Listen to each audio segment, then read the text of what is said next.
नमस्कार सर्वांना. श्री स्वामी समर्थ. प्रश्न स्वामींचे उत्तर भक्तांचे या मालिकेच्या भाग 2मध्ये आपणा सर्वांचे स्वागत आहे.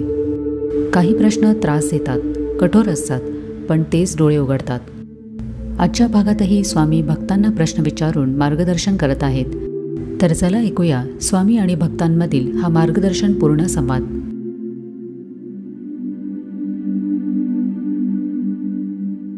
बाळा, मी तुला वारंवार संधी दिली तरी तुझे लक्ष माझ्याकडे नव्हतेच. तक्रारीतच का अडकलास? हो स्वामी, संधी दिलीत तुम्ही, पण मी काही बदललो नाही. संकट आले की मी तुमच्यावर रागावलो. मी गैरसमज केला. सतत माझेच दुःख, माझ्या चुका आणि माझ्याच अपेक्षा घेऊन बसलो. पण स्वामी, आज कळतंय, संधी देणं हीच तुमची कृपा होती. तुम्ही मला सोडले नाही, मीच पुन्हा पुन्हा दूर गेलो. म्हणूनच आता मी तक्रार नाही करणार, कारण मला खात्री आहे पुन्हा एकदा संधी येणार आणि यावेळी मी चुकणार नाही. बाला, मी तुला संधी दिली कारण मला तुझ्यावर विश्वास होता, आजही आहे. चुकून दूर गेलास पण मनाने वाईट नाहीस.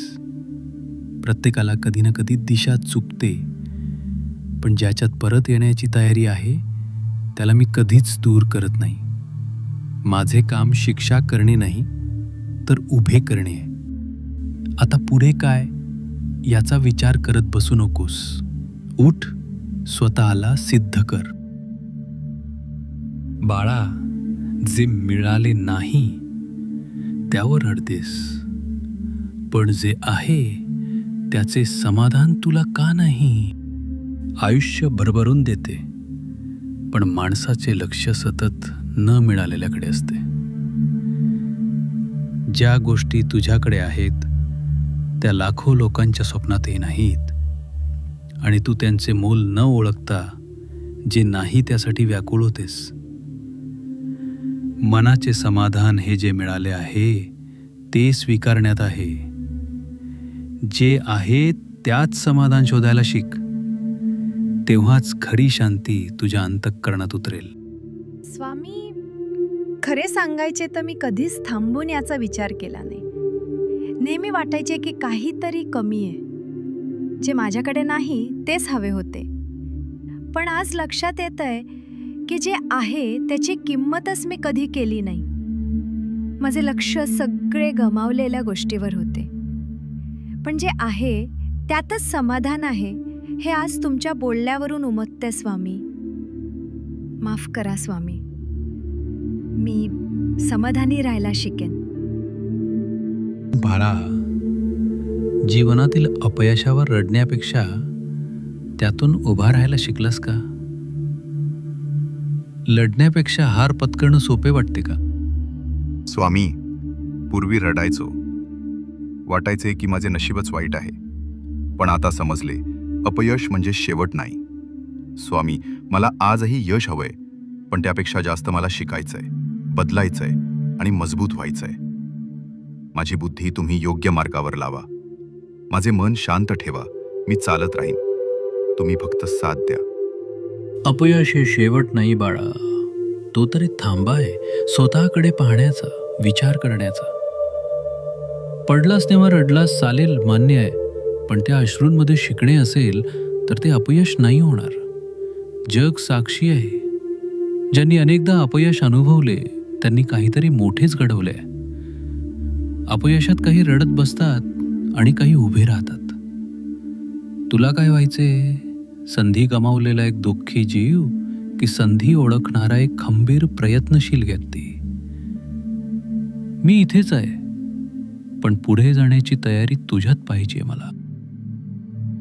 फक्त कामापुरते नामस्मरण करतेस आणि मग म्हणतेस की स्वामी काहीच करत नाही. हे असे चालेल का बाळा? माझे नाव फक्त गरजेसाठी घेत राहिलीस तर त्यात श्रद्धा नाही, स्वार्थ असतो. मी नेहमी तुझ्यासोबत आहे, पण तू कधी माझ्याशी खऱ्या मनानं बोललीस का? स्वामी काही करत नाही म्हणतेस, पण तू किती वेळा खरे स्मरण केलेस? बाळा, जिथे श्रद्धा आहे तिथे माझे उत्तर नक्की पोहोचते. तू आधी नाते तर ठेव माझ्याशी, पण फक्त कामापुरते नव्हे. जेव्हा श्रद्धा सच्ची होईल तेव्हा मी उत्तर देण्यात क्षणभरही उशीर करणार नाही. स्वामी, खरंच बोललात तुम्ही. खूप लाज वाटतेय, कारण मी तुम्हाला गरजेपुरता आठवले आणि समाधान न मिळाले की तक्रार केली. पण आता समजतंय की तुमचे कार्य हे माझ्या अपेक्षानुसार नाही तर माझ्या कल्याणानुसार चालते. जेव्हा वाटायचे की तुम्ही शांत आहात तेव्हा तुम्ही माझी परीक्षा घेत होतात. पण आता तुम्ही विचारलेला हा प्रश्नच मला जागे करतोय. स्वामी, आता दररोज काही न मागता फक्त तुमचे नाव घेत राहीन. कारण आता कळले, जेव्हा मन गोंधळलेले असते तेव्हा मार्ग दाखवणारे तुम्हीच असता. माझ्याच वाट्याला का असे म्हणतोस? पण बाळा, प्रत्येकाचे कर्म जसे तसेच फळ मिळते हे तुला माहीत आहे ना. तुला माहीत आहे की प्रत्येक कर्माला फळ असते. मग ते फळ कधी गोड असते, कधी कडवट. हे जे तुला आज मिळतंय ते कुठल्या तरी पूर्वीच्या कर्माचे प्रतिबिंब आहे. स्वामी, खरं तर हे मला माहीत होते, पण स्वीकारणं कठीण गेले. जेव्हा वारंवार दुःख मिळाले तेव्हा वाटले का माझ्याच नशिबी हे. पण आता समजतंय, कदाचित माझ्या कर्मांनीच ही वाट निवडली आहे. मी चुकलो हेही मान्य आहे, पण आता मनापासून वाटते तुमच्या चरणांवर मन घट्ट ठेवावे. चांगले कर्म माझ्या हाती आहे आणि कृपा तुमच्या हाती. स्वामी, पुन्हा नाही विचारणार का मीच, कारण आता विश्वास आहे तुमचे नाव घेत राहिलो तर माझे कर्मही एक दिवस चांगले फळ देईल. बाळा, माझ्याच वाट्याला का असे विचारणं म्हणजे कर्माचे ज्ञान विसरणे. मी न्याय देतो, पक्षपात नाही करत. जे पेरशील तेच उगवेल. पण लक्षात ठेव, मनपूर्वक प्रायश्चित्त, सत्कर्म आणि अखंड नामस्मरण हे कर्मांची दिशा बदलू शकतात. पण सुरुवात तुलाच करावी लागेल. मी तुला साथ देण्यासाठी सदैव आहे. स्वामींचे प्रश्न अजून संपलेले नाहीत. हे प्रश्न आपल्या अंतर्मनाला जागे करतात, आपल्याला आरसा दाखवतात. स्वामी आणि भक्तांमधील या संवादामधून समजते की भक्तिमार्गामध्ये आपण अजूनही परिपक्व होणे गरजेचे आहे. पण उत्तर शोधण्याच्या प्रवासामध्ये आज आपण इथेच थांबणार आहोत. कसा वाटला आजचा व्हिडिओ हे मला कमेंट करून नक्की सांगा. आपण भेटूया आता पुढच्या व्हिडिओमध्ये. तोपर्यंत सगळ्यांना श्री स्वामी समर्थ.